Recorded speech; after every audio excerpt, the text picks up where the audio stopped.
open this debate. Here.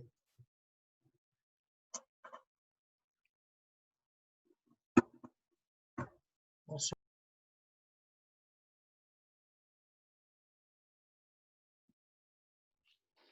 All right, are you guys able to hear me okay? Perfect.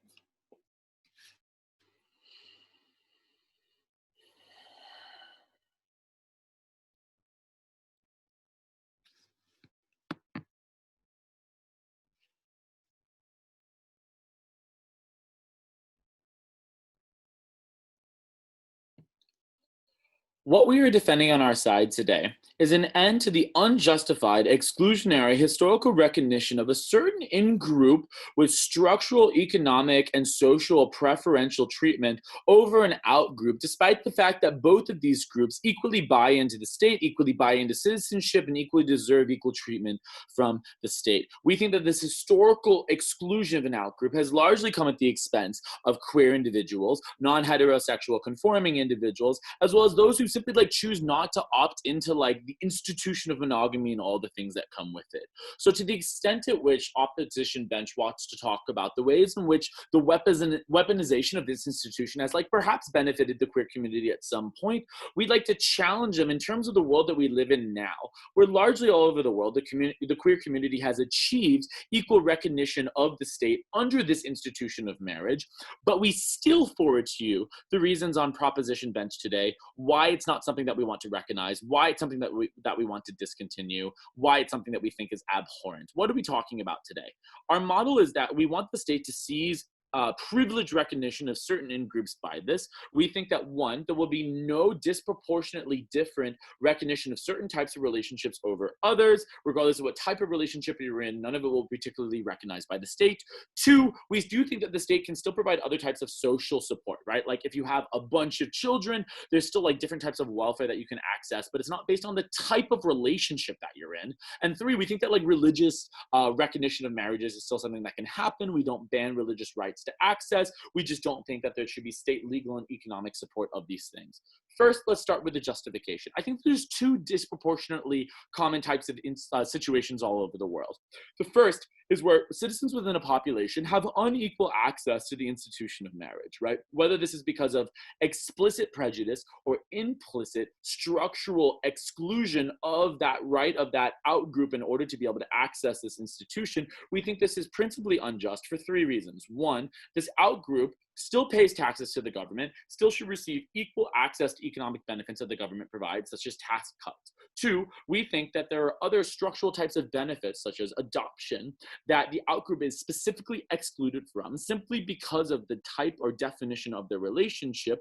And we think, three, it causes specific harms to people who even try to access it in terms of being rejected, in terms of being structurally and legally recognized as an official part of this outgroup. I don't think that opposition bench is going to try to defend this type of relationship. To the extent that they do, we just think that it's fucked up and wrong. So I think that this debate is probably going to more revolve around situations where, in a perfect world, countries are providing fully equal access to this institution. Why do I still think it's wrong on a principle level? I think, one, it's unjustifiable for taxpayer dollars to be used to provide benefits for something that is not actually creating a benefit to their overall society at large. And two, I would argue too that because this institution can never be evil, which is what you'll hear in the second half of my case, it's not something that taxpayer dollars should support. So let's start with the strongest government case. In a world where the marriage is perfectly equal and equally accessed by everyone, why is it still something that we think that the state should stop supporting? A couple of different reasons. First, we think that the state support creates harms that we just don't prefer. One, we think that when you provide economic benefits and economic incentives within state-recognized relationships versus non, we think that the types of people who end up in state-recognized relationships because of centuries of socialization around the fact that you should get married, you should get recognized by the state, all of which creates an incentive structure which prevents people from leaving. So I think that means that you end up in bad relationships for longer because you, one, have an economic incentive to stay. Perhaps you're receiving tax cuts that if you don't longer receive those tax cuts, you've budgeted your life around those tax cuts. And if you wanted to leave the marriage, you wouldn't be able to afford the type of lifestyle you have or the job that you currently receiving salary from, which means that you stay in that relationship. So to the extent that in a best case scenario, that that's not making you happy, we have far more like unhappiness, unsatisfaction, mental health issues on our part. But to the extent to which it's actually a severely abusive relationship, we also think that people like receive disproportionately larger economic barriers from being able to leave those types of relationships. But secondly, we think that like even if the economics doesn't exist, there's still tons of social pressures that force you to stay. One, we think that the legacy of marriage means that people are respected more simply for being in a marriage, irregardless of the quality of that relationship. And you'll see that like when people say, oh, I'm having troubles with my partner, other people will say like, well, at least you guys are married, you should stick it through, you've already committed the overhead of getting into it. Secondly, we think that people trust marriages more than other types of relationships, even though it doesn't relate to the quality, and because of this type of historical precedence. So all of this shapes the social values around marriage. And so we think it creates an enormous incentive for people to pressure individuals into, one, getting married earlier than they probably would prefer to otherwise, because you have all these external reinforcers telling you, look, there's economic benefits, look, your relationship will be better recognized, look, I will validate your relationship on a personal level, where like if this is your family or someone that you really care about. And so all this means that you get into relationships earlier than you probably would, which means that like relationships that you probably shouldn't be in, we have a disproportionately higher amount of divorces, unhappy relationships, and that requires state resources in order to be able to facilitate these divorces as well. But secondly, we think this reinforces gendered expectations of these relationships, because many of the state support is actually gendered in terms of the lens in which they're applied. Adoption benefits are disproportionately applied to heterosexual over queer couples, for example. Who gets to keep the kids after a relationship is disproportionately applied to women over men, irregardless of the quality of the relationship or how they treat, because of existing gendered expectations. And so all of this creates a legal support of gender differences between how we exist in relationships, which means that women disproportionately have an even higher pressure because of supporting legal precedents on how I should be a mother, how I should be a caretaker. I have to raise the kids because the state like gave me the kids. The state expects me to raise the kids, all of which makes it harder for women to like lead that type of role if they don't want to necessarily be doing it. But secondly, we think that there's tons of situations in which people just don't have equal access to this institution. And that's also something opposition bench has to defend. Why is this the case? Because even if you make marriage legally de jure accessible for everyone, you don't like solve the de facto social barriers that exist. So for people that are like poly, for people that are queer, or for people that like prefer to remain single, we think that like existing socialized narratives that counteract people from supporting these types of individuals means that like these people, even in a social situation where like it has been legalized, are unable to access the institution of marriage, right? Like queer couples disproportionately get discriminated against when they try and adopt children, even in the United States where marriage equality has been passed. So we think that all of this creates an exclusionary type of metric because of the way that it overlaps with existing social narratives about who is fit to raise children, who is not, who is like a proper type of marriage, who is not. And so we prefer to just remove this institution entirely in order to be able to better level the playing field. Very proud to propose.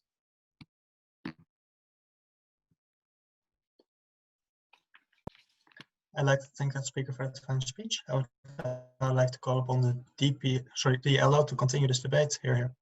Okay, couple of seconds. Of course, take your time.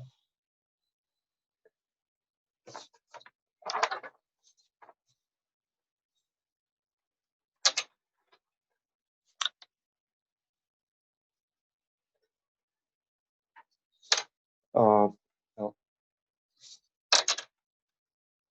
I'm going to start. Opening government correctly says that there exists some social problems that is related with the marriage and with that institution. Yes, I'm absolutely agree, but I'm not agree with the of how opening government shows the causes of that problem. And in my speech, I will provide several things. First, I will explain the social pressure to young people, how it works, how it worked the centuries, and etc. And the second thing, I will talk about the principal obligation of government and the why the arguments of the opening government is not unique in that case. And thank you. Okay, well, let's start from first. Social pressure, and I'm saying that the social pressure is much more outweighs the reasons why the problems exist in the status quo than the opening government says. Well, I'm explaining. There exist the social narratives, stigmatization, and the other things that makes people that feel them obligated to marry. For example, religion, a different religion says that the woman and men should get that some should marry because, and they all life they believe that they should have to because the God says to, and this is a very their moral obligation. The second thing is the social pressure. When by the movies and by different things people get married, they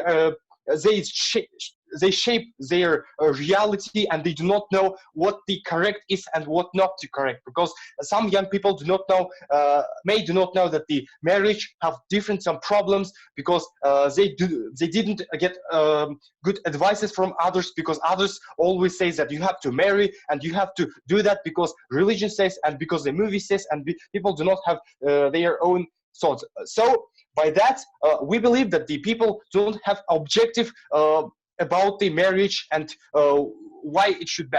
And yes, you may say that it's like opening government case. No, I'm saying that by that causes different young people's because of their lack of experience, because of their, for example, lack of capital to get married, they marry anyway in different says that the opening government. I'm saying that my reasons are more important, and the reasons of opening government do not disturb that. So by that, people still will, after maybe 10 years, even 50 years, will still get married by that reason.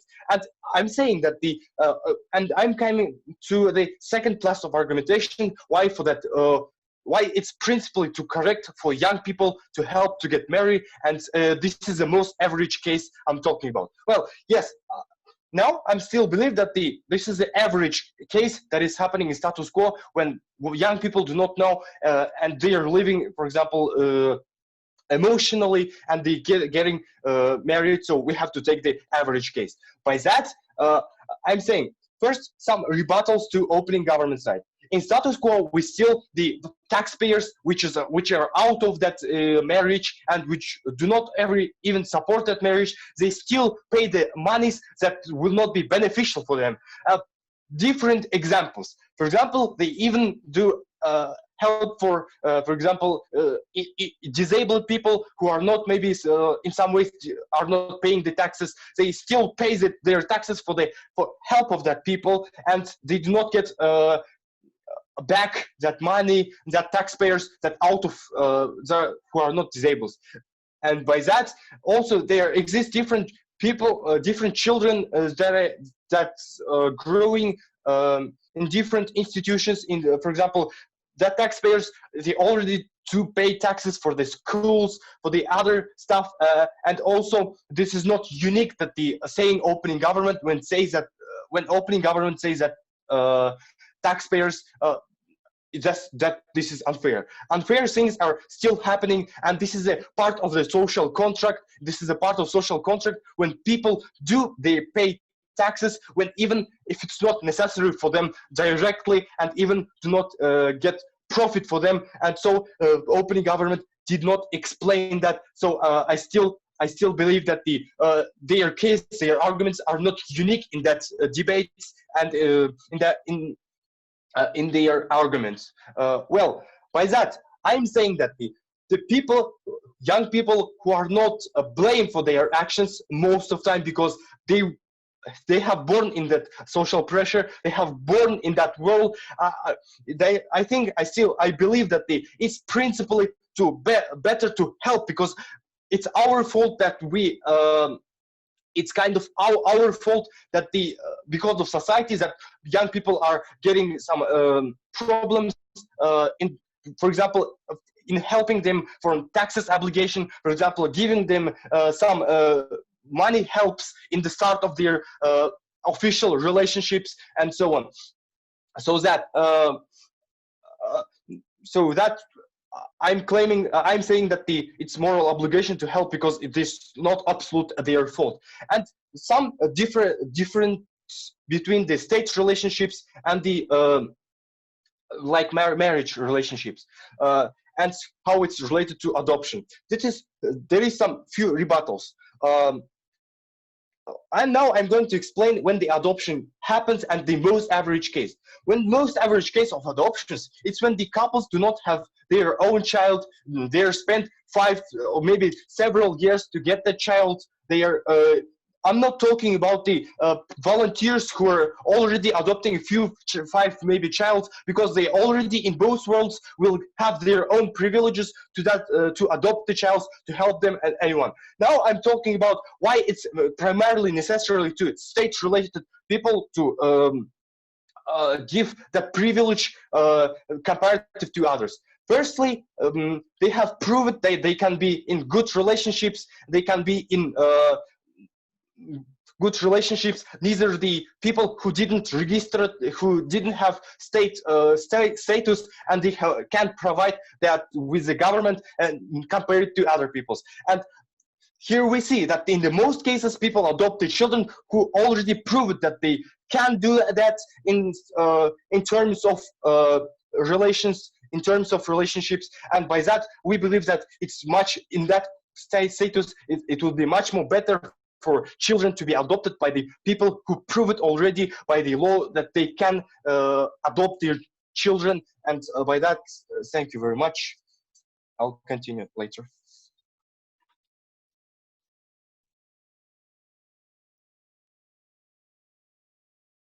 I'd like to thank that speaker for the fine speech, and I would like to remind all of you that to keep an eye on the chat, because POIs will be asked by comment in the chat. So please take note of that and take a POI if you feel like you can.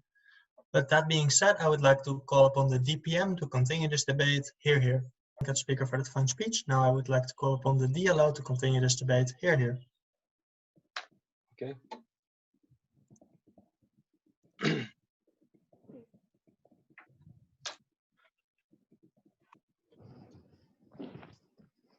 Well, now in my speech, I'll have 2 things.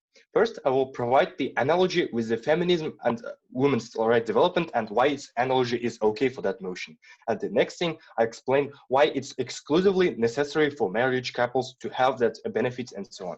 Well, first, look at that. I'm giving now an analogy of feminism, how this works. This is very related. For example, we remember at 100 years ago when the women firstly get their votes, when the women get their rights to vote and so on, there were some responses from men. They asked, they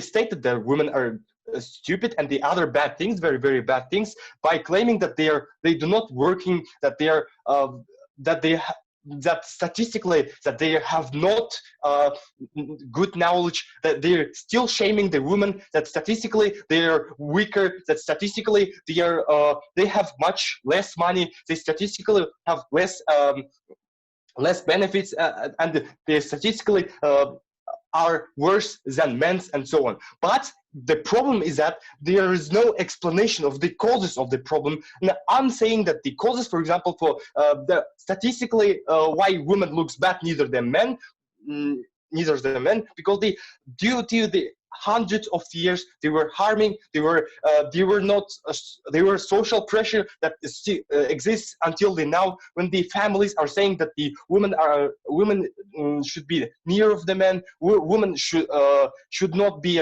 higher of the men, and some stigmatization for the women and so on. It still exists and so on. For that, we'll look at that. Even in the status quo, there still exists a positive discriminations to women. There exists a positive discriminations and other taxes or maybe other different of things that helps to adapt that helps to women to be more successful in this society. And why its analogy, it's very good in our debate. For example, in both cases, I'm explaining social pressure that affects to certain group of people, and this is a cause that we cannot struggle with it. Yes, we are struggling with different politics. Yes, we are struggling with different other things, and this exists in both cases of status quo. For example, when the politics and when in the schools, teachers say that you have to choose the marriage and you have to marry more correctly, you have to think about more, and it's, yes, it's in both worlds, it's not mutual, it exists in the both worlds and so on. For that, I'm not seeing the problem in why if we help for the women in the positive discrimination because of the reasons of social pressure that acted for them by 100 years, and why we cannot help for that young people that are already getting the same harm, because people now they're claiming that the young people who get married are very stupid and so on. By that they're getting married and so on. There is no actual but they're not paying the quotas for that, and why it's necessary for help. And this is my second point. But before that, some rebuttals. The couples that are why it's necessary now, due to the fact that they get married, not but they are sold, they get stigmatized and so on. It means that they have less capital. It means that they have less, for example, less abilities to adapt in the society. It means, for example, in certain of cases, for example, when they get the first children, or maybe even they want to, for example, get some flats or get the house for that, they still should have privilege, because by that probably it's better. Probably it's much more better to save the couple's marriage and so on. It's probably that even when they get the children, when they spend it, for example, 5 years or 10 years in that marriage, they should have still that helps, because even if they will not, there will happen the different problems. First, it will increase the number of marriages and so on. Yes, it's not. It doesn't look like negative sides, because opening government explains as this, they will not get into that toxic relationships. But no, this is not right, because of different few reasons. First, even under social pressure, even they will get divorced from one marriage. It means that probably they will already try to get second divorce, and in the world of the opening government, and until even they are getting marriage, it will still, for example, they get one son under the marriage and didn't get help. So by the problems of financing, by the problems that they do not have much money, they get divorced and so on. The problem exists in status quo of social pressure when they get divorced, because I'm saying that even your experience, some kind of, it's much more important for you, much less important for you than social stigmatization and different things. It means that it causes to the problem that the people will again get married, and they again that get problems. For example, after the first marriage, they will still have problems. For example, son in the divorce, who have not meeting with his father, and different sides, different psychological problems for even the woman, even his son who get who divorced. And so I'm saying that the number of divorces will increase, and I'm showing the number of negative sides of that. That is much more important than the saying the opening government side. Well, some kind of analysis at the end. Yes, I agree that the opening government provides difference of groups who'll never get divorced, who'll never get married. But in my side, I'm explaining that even in status quo, people do that. For example, men still pay the taxes for social discrimination, for positive discrimination, even if it's not beneficial for that. It's 50% of the, for example, population. Yes, it means that it's the things that those talking in the opening government side are not relevant in that debate. And thank you very much.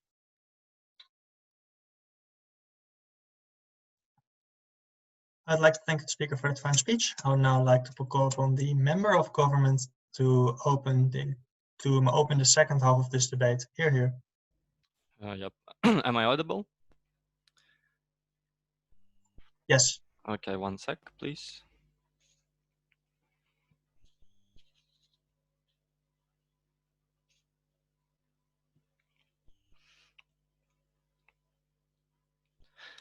Okay, we believe that some of the problems that our opening describes are simply resolved by the marriage contract that exists in the status quo. So for example, the people can negotiate that they will not be losing some money or the inheritance that they have right now when they get in divorce. Therefore, there is no pressure on that behalf. But secondly, the most important issue that they are not resolving is that they're not actually describing why that social construct of a marriage will disappear. Therefore, when they describe that there is some of the religious persons will still see this as some sort of a marriage, or when they describe the issues that the construct of the marriage stops you and prevents you from exiting those kind of relationships, without the link why it will disappear, the social contract in and of itself, their case simply doesn't work, and therefore all the pressure will exist. So what we will gonna do is, firstly, we will describe to you why this social pressure will actually disappear. Secondly, we will describe why it is unjust, and thirdly, what are the harms that we bring to the single persons and discrimination that exist. But before that, some direct rebuttal to the opening opposition. What they say to us that it will be a good for the children, because we'll see that the persons who are now legitimately are in marriage, they will do some good stuff for the children. But firstly, we understand that it's not that hard to get married. Therefore, a lot of the poor persons, or the ones who are irrational, or the ones who don't really want to help the child, can actually get into marriage and therefore get the child adopted. Therefore, still all the harms will exist, and on both sides we believe that it is based on the preferences of the parents and their thoughts, and not on the legitimacy of that. But secondly, on the marriages, we believe that if the people will be now more rational when they will be entering the marriages, because they will understand that there is nothing they can hope for in matter of the taxes or the money that they get. Therefore, we believe the marriages will be even better when the people are not dependent on those kind of stuff, but actually making, before they enter the marriage, actually earning the money and making them like get these resources that they won't need later on. Therefore, there is now no changes in matter of the marriage. So why the pressure, we believe, disappears? It disappears for three reasons. The first one is simply because it is now is banned or somehow is not recognized. Therefore, you can't blame the people for the things that they cannot simply get. Secondly, it's because the institutes entrenched when it's every day installed to the minds of the people, when the legitimate structure like the government or the state says to you that this is something that has to be the marriage is something that has to be officially recognized. Therefore, it makes it legitimate in minds of the people when they hear this every time. When it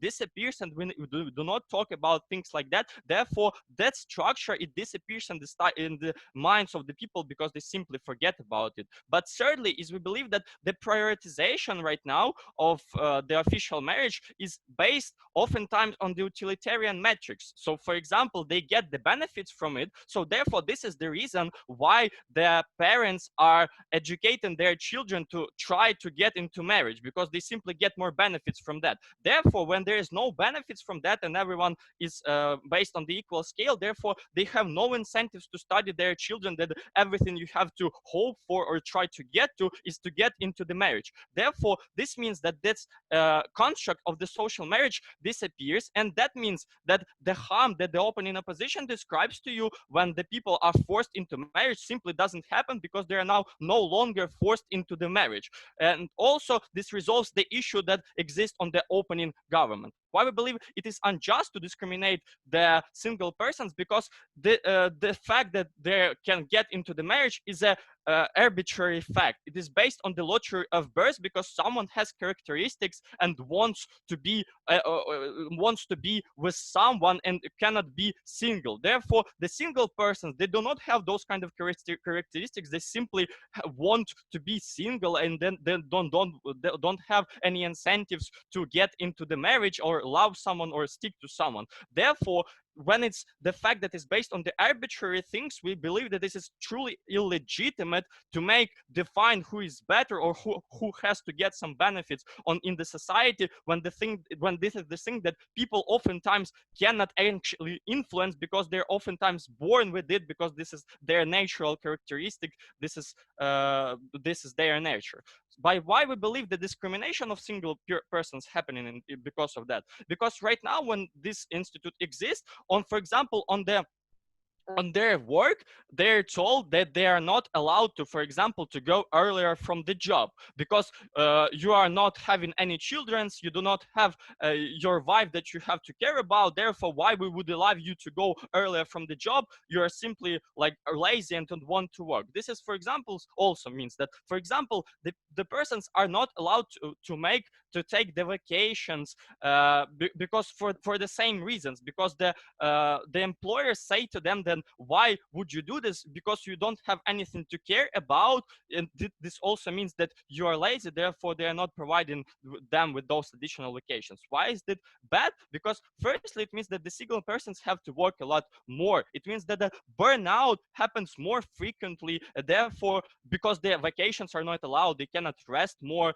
therefore they simply are like getting burned out and suffer from that burned out. Secondly, is that they're less sensitive to the mistakes, the single person's mistakes. The employer is less sensitive to them, because they do not have any explanation to that. Because, for example, in the marriage case, they can explain that I had to care about my child, I had to go and get him from the school and stuff like that. Therefore, this is not an excuse that exists from the single person. That means that in the comparative advantage, the marriage person's getting more this comparative advantage, because when they will like be ready to when they will be decided whether to get promoted, the single person or the marriage person, therefore it is more likely that the marriage person will simply get the promotion or not get fired for the same mistakes that they're done. But thirdly, it means that the employers simply think that the person who is married is a more moral person, he is the right one who you should give the promotion or who you should not fire, because he has to care about his children, and this is a thing that is perceived as something good in our society. Why we believe this is really harmful to the person, I believe my teammate will explain to you, and for those all reasons, please propose right now.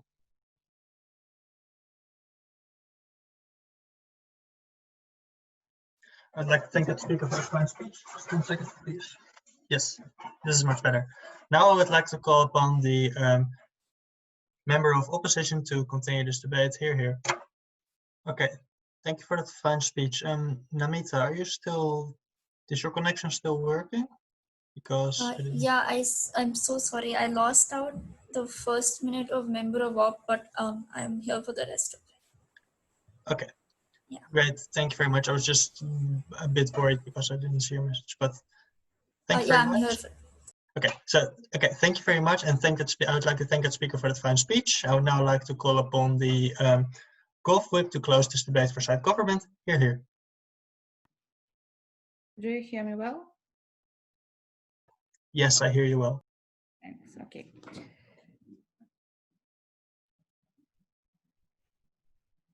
Let's start with rebuttal of CO. They say that our cancellation of any perks that married people can now get wouldn't happen on our side. We believe there's 3 structural reasons why this would happen. First, if the state now doesn't use the marriage as a criteria to make someone more legitimate for some benefits than the others, then the employers are less incentivized to use this criteria as well, because they actually depend on the government. They use the criteria that government creates for them in order to hire the employers, in order to create policies for these employers, meaning that actually using this, they will be probably using the same criteria. Second, social shift that happens helps to think the concept of marriage itself. This is something that Roma presents to you, meaning that marriage is now perceived as something that can exist, but is not a privilege or is not a must-have in the people's life. This is similar to something that we think about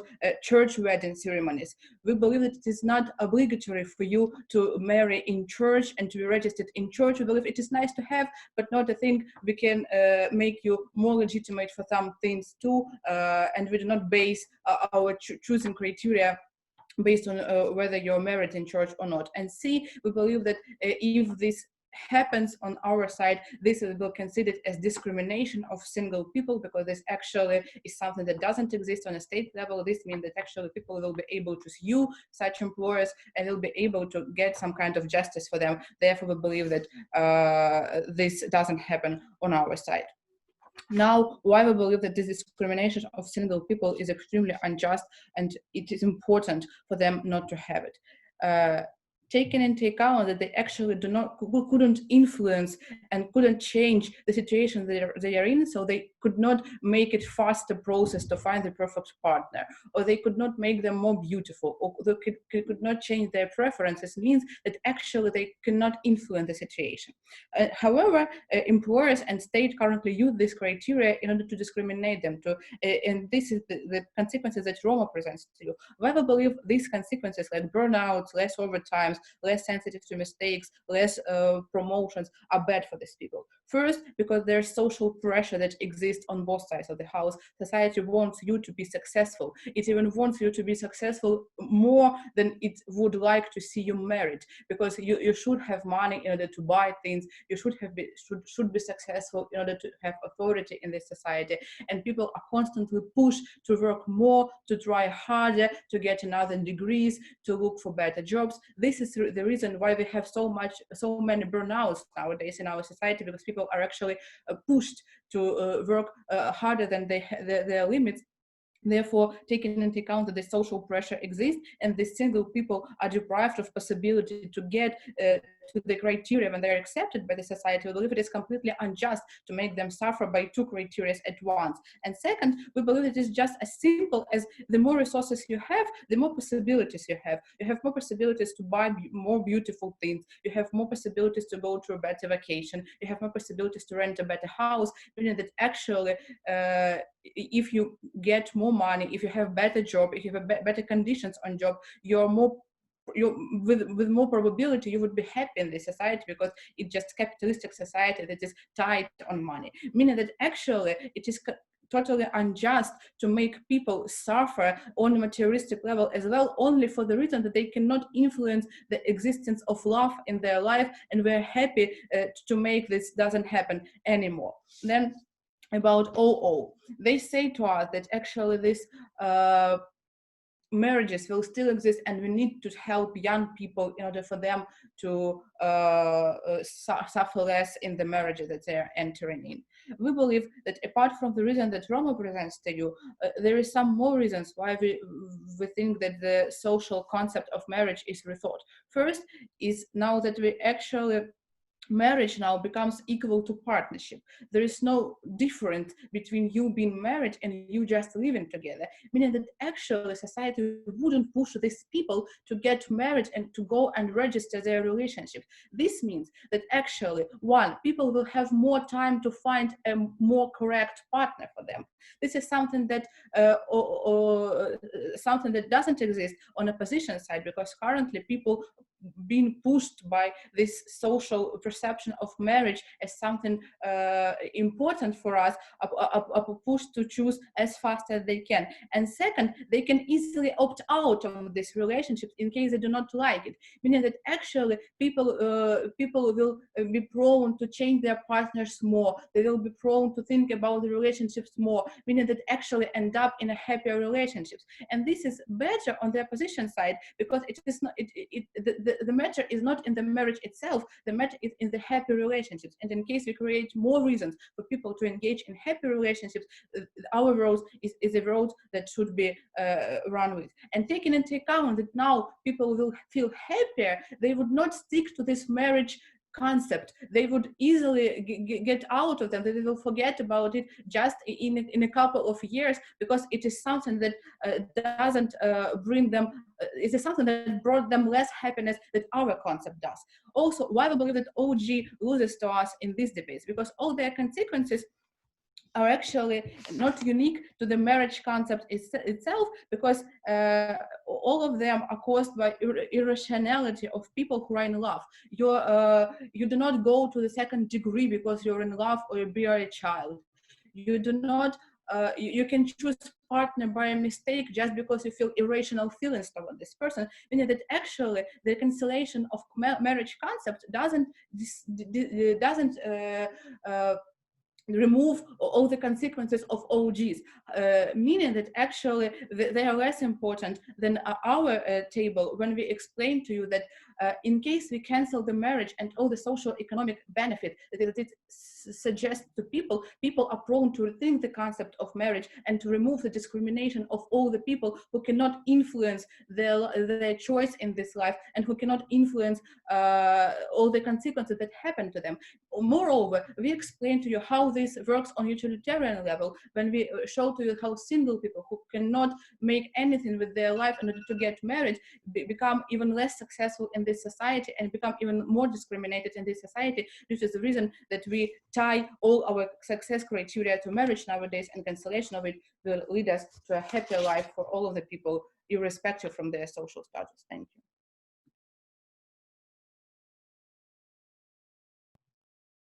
I'd like to thank the speaker for that fine speech. I would now like to call upon the op whip to close off this debate for opposition side and in its entirety. Here.